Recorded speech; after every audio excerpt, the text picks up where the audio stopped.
पियाजी तनी मोल जहानी बहायो न मोली जवानी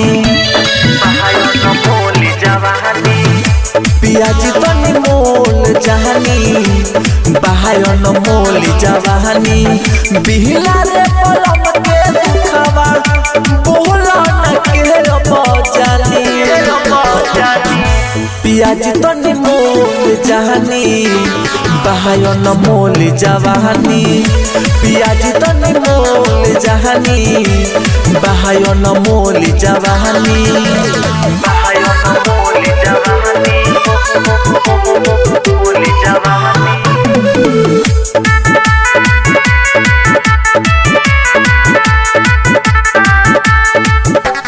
सोजह के सवर के हम बैठब कैसे एहो बैठब कैसे रहब जे बहारवा तू तो ऐठब कैसे एहो ऐठब कैसे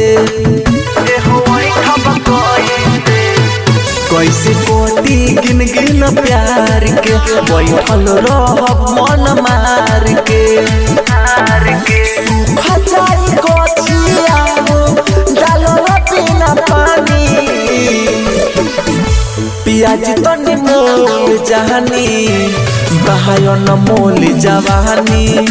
पियाजी तनी मोल जहानी